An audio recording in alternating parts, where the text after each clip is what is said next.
आज हम सीखेंगे कि लाइपेज टेस्ट कैसे लगाया जाता है। ठीक है, तो लाइपेज जो होता है ना वो पैनक्रियाज से निकलने वाला एंजाइम होता है। ठीक है, जो कि लिपिड जो होता है, लिपिड के पाचन में कार्य करता है, मतलब सहायता करता है, हेल्प करता है। ठीक है, और पैनक्रियाज में किसी तरीके का सूजन हो, इन्फेक्शन हो तो ये डॉक्टर टेस्ट एडवाइस कर देते हैं। ठीक है, चलिए अब आ जाते हैं टेस्ट करना कैसे। तो इसमें दो रिएजेंट होते हैं, R1 और R2। ठीक है, R1 लेना है 400 माइक्रोलीटर, R2 लेना है 100 माइक्रोलीटर, सैंपल 10 माइक्रोलीटर। ठीक है, और मैं आपको रिएजेंट दिखा दे रहा हूँ, इधर देखिए, ये हो गया R1 लाइपेज का रिएजेंट। ठीक है, ये है R2। ठीक है ना, और ये स्टैंडर्ड के लिए है। इसमें स्टैंडर्ड कॉन्सेंट्रेशन है जो कि आपको आना चाहिए 95। ठीक है, अगर आप स्टैंडर्ड लगा लेते हैं, जैसे एमाइलेज में हम लोगों ने क्या किया था, एमाइलेज में हम लोगों ने 500 में 10 माइक्रोलीटर मिला के एक मिनट का इंक्यूबेशन किया और पिला दिया। ठीक है, वैसा ये टेस्ट नहीं है। ठीक है, ये लाइपेज जो है वो स्टैंडर्ड पे काम करता है, मतलब यहाँ एक फैक्टर आपको सेव करना पड़ेगा।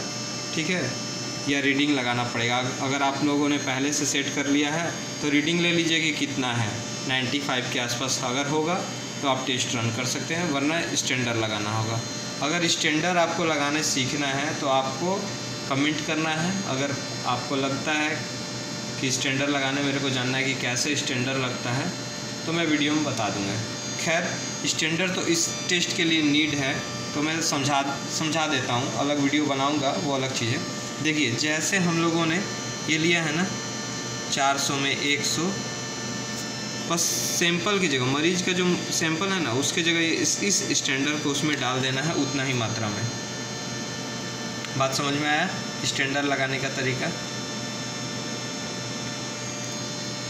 ठीक है, तो स्टैंडर्ड लगाने के लिए भी प्रोसेस बोलिएगा तो मैं बता दूँगा। चलिए बता ही देते हैं। आज फिगर बना दिया है जिससे समझ में आ जाएगा कि टेस्ट करना कैसे। बाई फिगर मुझे लगता है ना कि बाई फिगर लोगों को इजी वे में समझ में आता है, जल्दी समझ में आता है, इसीलिए मैं फिगर बना देता हूँ। ठीक है ना, तो देखिए सबसे पहले जान लेते हैं कि टेस्ट लगाना कैसे है। ठीक है, तो टेस्ट लगाना समझेंगे, स्टैंडर्ड भी मैं इसमें बता दूंगा क्योंकि नीड है। अगर स्टैंडर्ड बंदा जानेगा नहीं तो टेस्ट कैसे लगाएगा, तो इसके लिए अलग वीडियो बनाऊँगा। ठीक है ना, दूसरे टेस्टों के लिए बना दूँगा, इसको मैं समझा देता हूँ। देखिए, एक टेस्ट ट्यूब ले लीजिए, उसमें 400 R1 डालिए, ये देखिए R1। ठीक है, उसमें 100 माइक्रोन ये R2 डालिए, ये हो गया। उसके बाद 10 माइक्रोन आपको मरीज का सैंपल डालना, ये आपका टेस्ट प्रोसीजर है। ठीक है, लेकिन यही सेम प्रोसीजर स्टैंडर्ड लगाने का है, क्योंकि स्टैंडर्ड हमको लगाना ज़रूरी है, क्योंकि तब ना हमको पता चलेगा कि मशीन सही रिजल्ट दे रहा है कि नहीं दे रहा है, या हम जो रिज़ल्ट दे रहे हैं वो सही है कि नहीं। तो देखिए, ये कॉन्सेंट्रेशन ये इस पर दिया हुआ है, देखिए लाइपेज स्टैंडर्ड 95.3 दिया हुआ है ना, तो इतना हम लोग का रिज़ल्ट कम से कम आसपास भी आ जाता है, तो हम लोगों को टेस्ट जो कर रहे हैं वो रिपोर्ट दे सकते हैं। 95.3 आना चाहिए स्टैंडर्ड लगाने के बाद। तो स्टैंडर्ड लगाने का प्रोसेस और टेस्ट में कोई अंतर नहीं है, बस सैंपल की जगह ये देखिए स्टैंडर्ड डलेगा,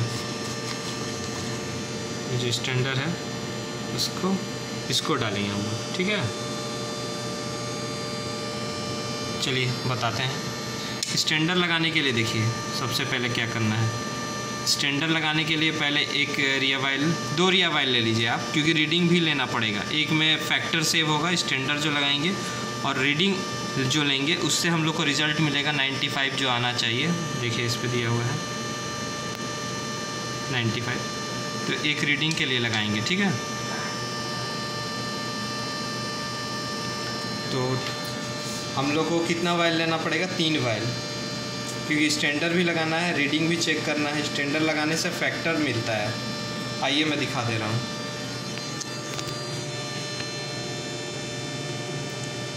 फाइल खोलेंगे, ठीक है ना, मेरा फाइल तो इंटरनली रखा गया है, यूज़र प्रोग्राम में जाएंगे। देखिए लाइपेज 0 नंबर पे है, तो यहाँ 0 इंटर करेंगे।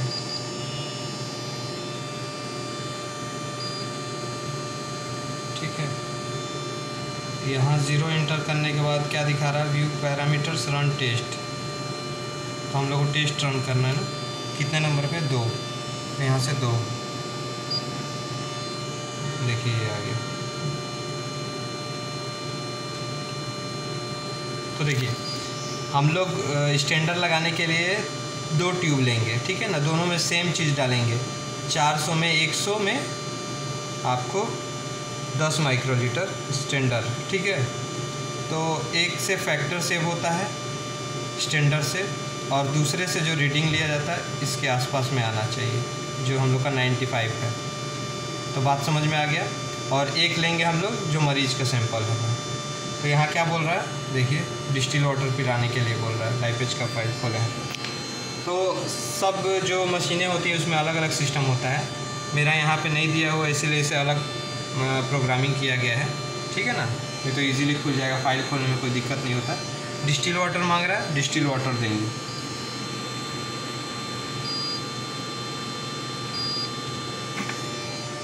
अब यहाँ देख लेते हैं, हमको स्टैंडर्ड भी बताना है इसी वीडियो में, तो चलिए स्टैंडर्ड भी बता देते हैं। सैंपल मांग रहा है ना। अब देखिए यहाँ पढ़िए, प्रेस फंक्शन की टू कैलिब्रेट। तो फंक्शन की कहाँ है, फंक्शन की क्या लिख रहा है, देखिए run distil water with standard. तो 2 नंबर पे आएंगे एरो मार्क से, ठीक है, और इंटर दाब देंगे। इंटर क्लिक करेंगे, देखिए डिस्टिल वाटर मांग रहा है फिर से, इसको डिस्टिल वाटर देंगे। देखिए डिस्टिल वाटर मांग रहा है, इसको डिस्टिल वाटर देना है।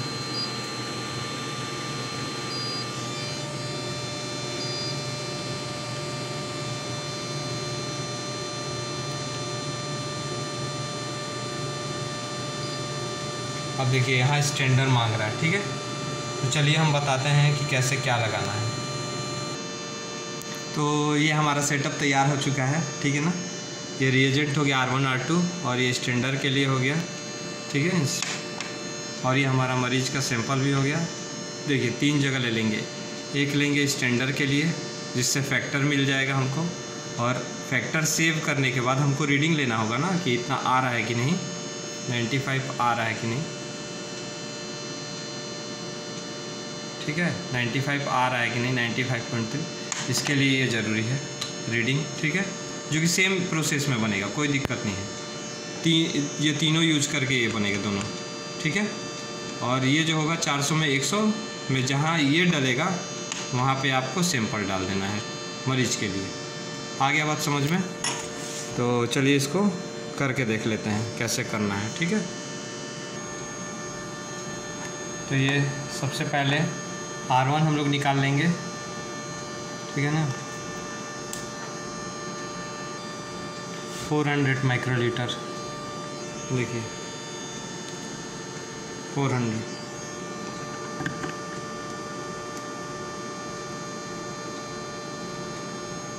और स्टैंडर्ड के लिए डाल लेंगे।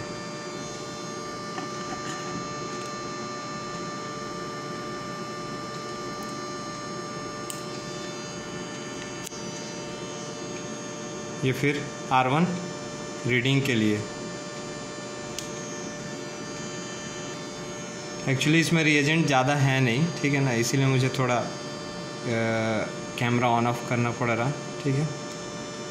तो कोई कन्फ्यूज़न क्रिएट नहीं होना चाहिए, इसीलिए मैं क्लियर कर दे रहा हूँ। तीनों में पहले मैंने R1 ले लिया है, ठीक है ना। ये R1 कितना लिया है, 400। तीनों में 400 400 400, तीनों में 400 में 100 डलेगा ये। तो मैंने तीनों में 400 माइक्रोलीटर R1 ले लिया है। इसका काम हो गया कंप्लीट। दूसरा क्या है, R2 कितना डालना है, 100 माइक्रोलीटर। ये देखिए 100 माइक्रोलीटर इसमें डालना है। 400 में 100, ये पहला हो गया। ये दूसरा के लिए 400 में 100।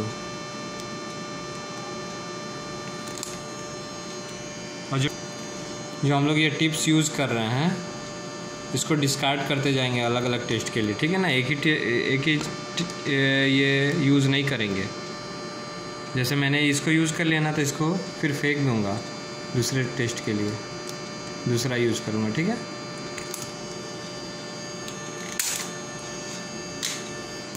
R1 हो गया 400, R2 हो गया 100, ये तैयार हो गया। ये भी 400 में 100, R1 R2 तैयार हो गया। ये टेस्ट मरीज का सैंपल है, ये सैंपल लगाना है इसे 400 में 100, ये भी तैयार हो गया। ओके, अब हमको क्या करना है, अब हमको लगाना है स्टैंडर। तो स्टैंडर के लिए इसको ज़रूरत पड़ेगा, जो कि R1 R2 और R3 तीनों मिल के होता है। ठीक है,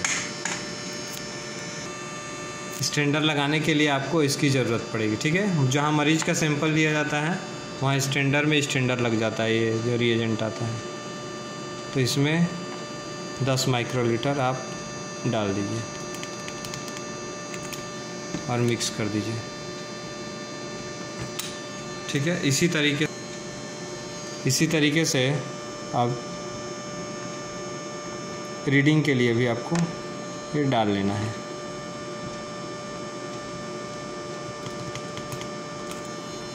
इसको भी मिक्स कर दीजिए अच्छे से। अब ये दोनों तो हो गया तैयार। अब आपको क्या करना है, इसमें आपको जहाँ स्टैंडर डाल रहा था ना, वहाँ बस पेशेंट का सैंपल डाल लेना है 10 माइक्रोलीटर। मरीज के लिए ये टेस्ट हो गया कंप्लीट। अब इनको वेट करेंगे 5 मिनट्स के लिए। ठीक है, 5 मिनट्स के लिए इंक्यूबेशन ज़रूरी है इसका। 37 डिग्री सेल्सियस पे 5 मिनट के लिए इंक्यूबेशन चालू। तो आइए समझ लेते हैं फिर से। देखिए, मैंने स्टैंडर के लिए 400 में 100 लिया, 400 R1 लिया, 100 R2, और जो स्टैंडर्ड कॉन्सेंट्रेशन का जो छोटा डब्बा था उसमें से 10 माइक्रोन डाल दिया इसमें। फिर उसी तरीके से रीडिंग के लिए लिया, 400 में 100 R1 R2 और 10 माइक्रोन स्टैंडर्ड डाल दिया। ठीक है, दोनों को अच्छे से मिक्स कर दिया। और मरीज का जो मैंने लिया है उसमें 400 में 100 R1 R2, और जहाँ स्टैंडर्ड डाल रहे थे इसमें, उसके जगह पे केवल हमने क्या किया है, उसमें 10 माइक्रोन सेरम डाल दिया है मरीज का। ठीक है ना।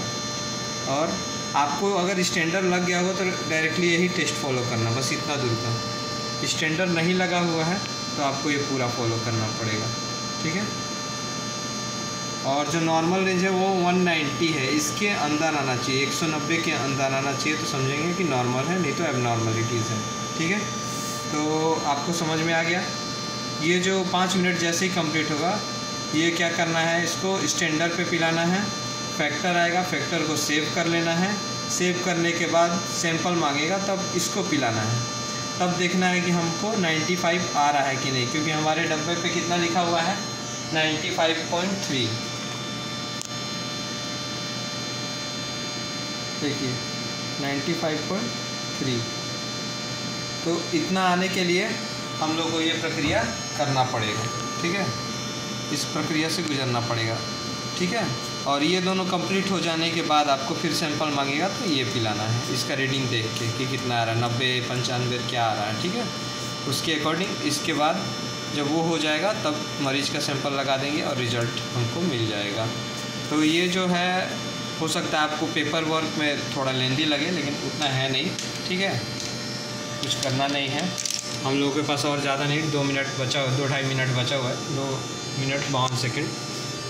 तो जैसे टाइम हो जा रहा तो मैं आपको बता दे रहा हूँ कैसे करना है। तो यहाँ हम लोग का टाइम कंप्लीट हो गया है, तो चलिए टेस्ट रन करके देखते हैं।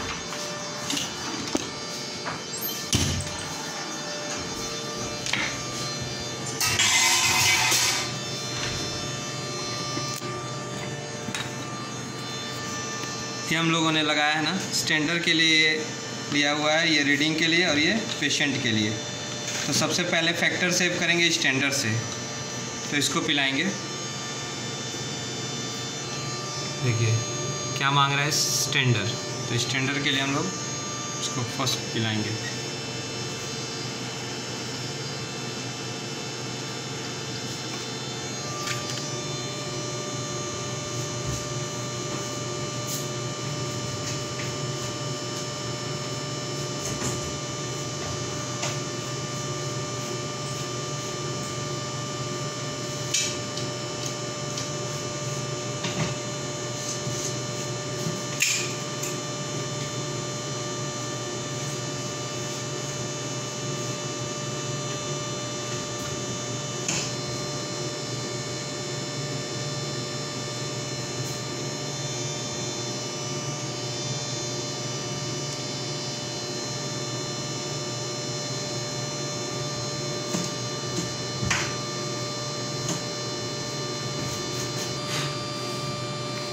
इसमें काफ़ी टाइम लग जा रहा है। देखिए क्या आ रहा है फैक्टर।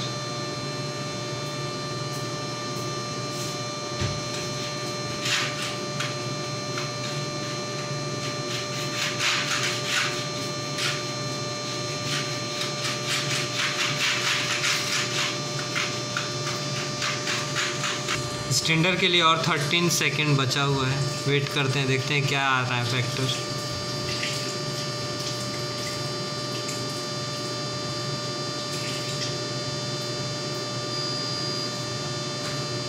$853 आ रहा है फैक्टर।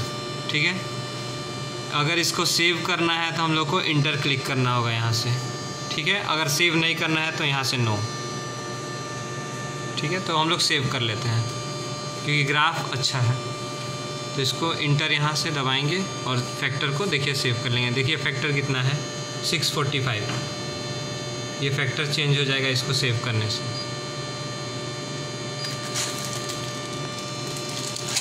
$853 फैक्टर हो गया ना।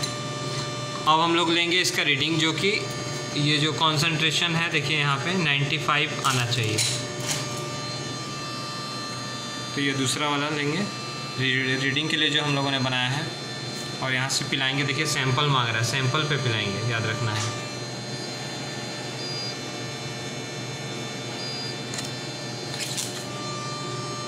इसके लिए भी टाइम लगेगा तो थोड़ा वीडियो कट कर देता हूँ। ये हम लोग का रीडिंग का ग्राफ चल रहा है, जो कि और 27 सेकेंड्स है। देखते हैं कितना आता है। ये कम से कम 95 आना चाहिए, या उसके आसपास भी अगर आता है तो ठीक है।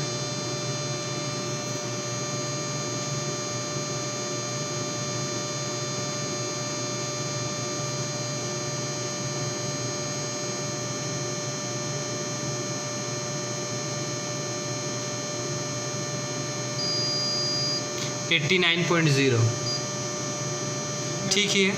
चलिए अब हम मरीज का लगाते हैं। ये पेशेंट का है, ठीक है ना। यहाँ से इसको एस्पिरेट करेंगे, सैंपल मांग रहा है इस पे।